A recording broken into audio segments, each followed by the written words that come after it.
It was the year 1917. Winter lay heavy over Russia. Endless white fields, frozen rivers, and whispers of rebellion carried by the wind. For more than 300 years, the Romanov dynasty had ruled this vast land, their name woven into the very heart of the nation. At its head now stood Tsar Nicholas II, a man of faith, a devoted husband, a loving father, yet a ruler trapped between tradition and a changing world. The empire he inherited was magnificent, but restless. The common people struggled.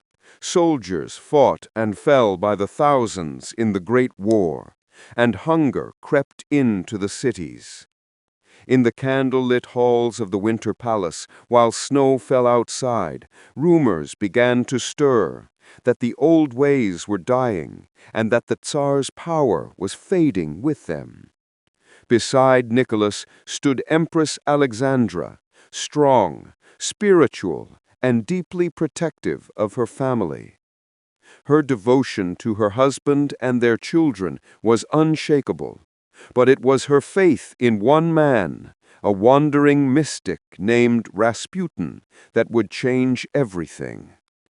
Rasputin claimed to heal their only son, the young heir, Alexei, who suffered from a mysterious illness.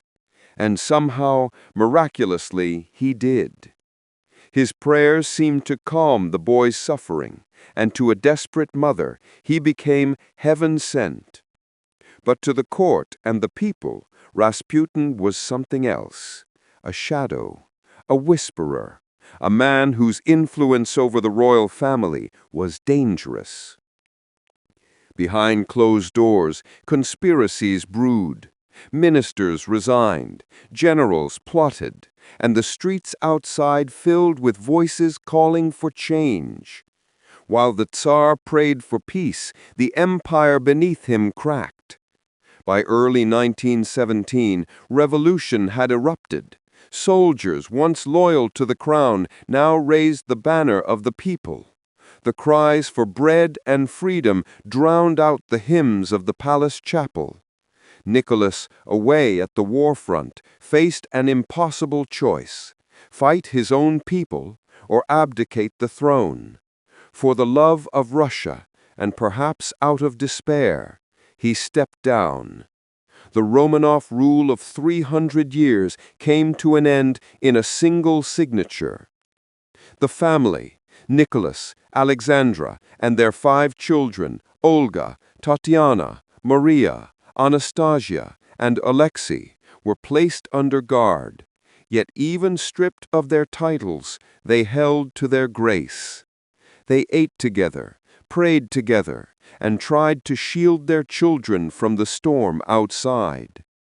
The family was moved again, far from St. Petersburg, deep into Siberia, to Tobolsk, and then to the quiet town of Yekaterinburg. There, in a modest house surrounded by fences and guards, the once golden Romanovs lived in uncertainty. The world had forgotten them, yet they never forgot who they were. Nicholas kept his dignity, Alexandra her faith, and their daughters wrote in their diaries simple things, the weather, prayers, memories of happier times. And through it all they hoped that one day the storm would pass and they would see Russia reborn in peace. But history had already turned the page. In the early hours of July 1918, the Romanov story reached its final chapter. The details remain debated, clouded by time and secrecy. But what is certain is this: the family that had ruled an empire ended their journey together, as one, bound by faith, love, and silence. For decades, mystery surrounded their fate. Some said one daughter survived. Others swore to have seen the Tsar's spirit walking the corridors of the Winter Palace. Truth and legend blurred, leaving behind not just sorrow, but fascination. When their remains were finally discovered many years later, the world mourned anew. They were laid to rest with honor, not as rulers, but as a family who had lived, loved, and faced the end together.